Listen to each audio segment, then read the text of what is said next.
అసలు మనిషి ఊపిరికి ఆధారమైన ఈ ఆక్సిజన్ ఎవరు? సింపుల్ గా దేవుడు అని చెప్పేసి వెళ్ళిపోవడం పెద్ద పనే కాదు. ఎందుకంటే మనం క్రైస్తవులం కాబట్టి, దేవుని మీద నమ్మకం ఉంది కాబట్టి ఇది దేవుడు చేశాడు అని చెప్తే నమ్ముతాం. కానీ ఇది కేవలం జ్ఞానం లేని నమ్మకంగా ఉండకూడదు. విశ్వాసం ద్వారా మనం దేవుడున్నాడు, పరిశుద్ధ గ్రంథం దేవుని గ్రంథం అని నమ్ముతున్న మనకు ఈ సృష్టి మొత్తానికి మూలం జీవము కలిగిన దేవుడైన యేసుక్రీస్తు మాత్రమే. ఆయన తప్ప మరొక దేవుడు లేడు అనే విషయం తెలియాలి.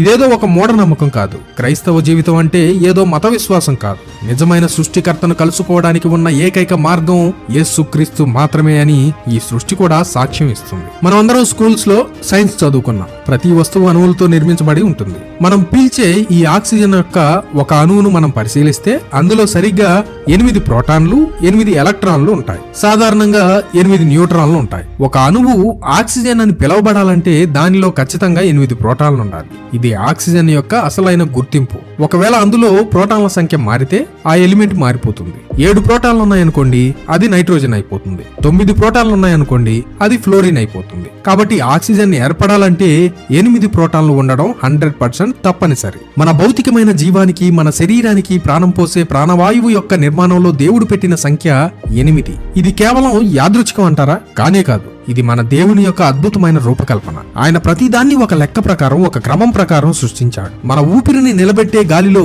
8 అనే సంఖ్యను ఒక ముద్రలా వేశాడు. ఇప్పుడు ఈ 8 అనే సంఖ్యను మన మనసులో ఉంచుకొని మన ఆధ్యాత్మిక జీవితానికి ఆధారమైన దేవుని వాక్యం వైపు చూద్దాం. మనందరికీ తెలుసు, బైబిల్లోని కొత్త నిబంధన గ్రంథం మొట్టమొదటిగా గ్రీకు భాషలో రాయబడింది. గ్రీకు, హీబ్రూ భాషలకు ఒక ప్రత్యేకత ఉంటుంది. ప్రతి అక్షరానికి ఒక సంఖ్య విలువ ఉండేది. ఇప్పుడు మన రక్షకుడైన, మనకు జీవాన్ని ఇచ్చిన యేసు అనే పేరును గ్రీకు భాషలో ఎలా రాస్తారో దాని సంఖ్య విలువ ఎంతో చూద్దాం. జీసస్ అనగా గ్రీకు భాషలో ఇలా ఉంటుంది. ఇప్పుడు ఒక్కొక్క అక్షరం యొక్క విలువ ఏంటో చూద్దాం.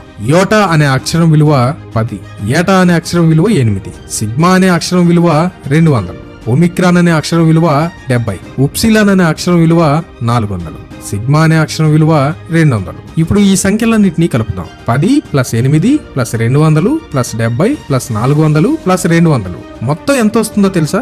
888. మన భౌతిక శరీరానికి జీవాన్నిచ్చే ప్రాణవాయువు యొక్క అణు నిర్మాణం 8 ప్రోటాన్లు, 8 ఎలక్ట్రాన్లు, 8 న్యూట్రాన్లు. మన ఆత్మకు జీవాన్నిచ్చే, మనకు నిత్య జీవాన్ని ఇచ్చే యేసుక్రీస్తు నామము యొక్క గ్రీకు సంఖ్యా విలువ 888. ఆదికాండము 2వ అధ్యాయము 7వ వచనంలో మనం చదువుతాం. దేవుడైన యెహోవా నేలమంటితో నరుని నిర్మించి వాని నాసికారంధ్రములలో జీవవాయువును ఊదగా నరుడు జీవాత్మాయను. దేవుడు ఊదిన ఆ జీవవాయువు వల్లే ఆదాముకు ప్రాణం వచ్చింది. ఈ జీవం యేసుక్రీస్తులో నుండి ఆదాముకి ఇవ్వబడింది.